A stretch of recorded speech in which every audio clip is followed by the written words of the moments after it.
मंत्र की शक्ति। मंत्र की शक्ति एक महान शक्ति होती है। इस मंत्र की शक्ति को विद्वानों ने भी महान शक्ति कहा है। हमारे शास्त्र भी यह प्रमाणित करते हैं कि मंत्रों में अपार शक्ति होती है।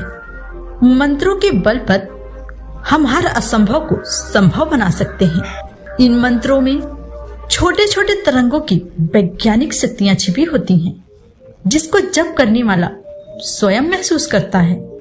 इस संसार का प्रत्येक व्यक्ति मंत्र का जप करता है। मंत्रों की शक्ति को हम समझते हैं। इन मंत्रों की शक्ति अथाह होती है। इन मंत्रों का यदि ऊंचे स्वर में उच्चारण किया जाए तो इसका लाभ यह है कि मंत्रों की ध्वनि तरंगे जहां तक जाती हैं, वहां तक कलुषित स्वभाव वाले प्रेत आत्माओं का विनाश हो जाता है। वे आत्माएं वहां ठहर नहीं पाती हैं और इन मंत्रों के उच्चारण के शब्द अगर गर्भवती स्त्रियों तक पहुंच जाते हैं तो गर्भ में पल रहे बालक पर आध्यात्मिक आस्था उत्पन्न हो जाती। अब आप यह सोचेंगे कि गर्भ के बालक पर इसका प्रभाव कैसे पड़ेगा, तो आइए इसे समझते हैं। इसका सबसे बड़ा प्रमाण अर्जुन पुत्र अभिमन्यु है। अभिमन्यु जब मां के गर्भ में था तो पिता के द्वारा बोले गए शब्द मां के कानों से सुनकर चक्रव्यूह को तोड़ने की कला उसने गर्भ में ही प्राप्त कर लिया था। इससे बड़ा प्रमाण और क्या हो सकता है। आज के डॉक्टर भी यही कहते हैं कि मां जैसा आहार लेती है या जिस वातावरण में रहती है उसका प्रभाव बच्चे पर पड़ता है। फिर मां के सुने गए मंत्रों का प्रभाव बच्चे पर क्यों नहीं पड़ेगा। इसका दूसरा प्रमाण है, अगर हम ओम का लंबा सांस खींचकर कुछ देर तक उच्चारण करते हैं, कुछ देर तक उच्चारण करने पर दिमाग की नसें झंकृत हो जाती हैं। इसमें एक अजीब आकर्षण होता है।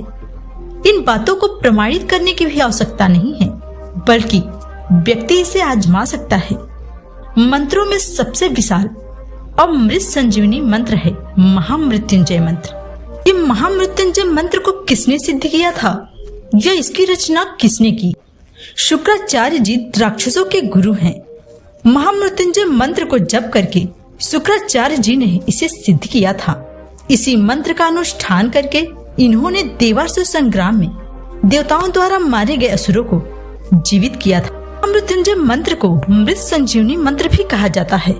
इस मंत्र के जाप से मृतक व्यक्ति भी कभी कभी जीवित हो जाता है।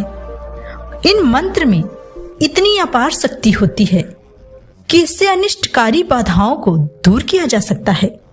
इससे आध्यात्मिक प्रगति, शत्रुनाश, पाप नष्ट करने से लेकर अनेक प्रकार के कार्यों का समाधान किया जाता है। लेकिन दोस्तों, मंत्रों के बारे में हमें यह भी पता होना चाहिए कि ये मंत्र तभी काम करते हैं जब हम इसके बनाए गए नियम के अनुसार इसका अनुष्ठान करते हैं और जप करते हैं।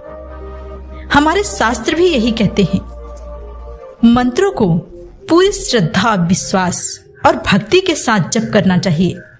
जिस तरह धरती पर अच्छे और बुरे सोच वाले व्यक्ति होते, इसी प्रकार से मंत्र भी अच्छे और बुरे प्रभाव वाले होते हैं। कुछ मंत्र ऐसे होते हैं जिसके द्वारा कुछ भी बनाया जा सकता है, तो कुछ मंत्र ऐसे भी हैं जिसके द्वारा किसी भी प्रकार का अनिष्ट किया जा सकता है। अब आप में से बहुत लोग ये सोच रहे होंगे कि क्या इन मंत्रों के बल पर कुछ भी पाया जा सकता है? तो इसका जवाब है हाँ। अगर यह शास्त्रों में बताए गए नियम से किया जाए तो कुछ भी असंभव नहीं है, सब कुछ संभव है।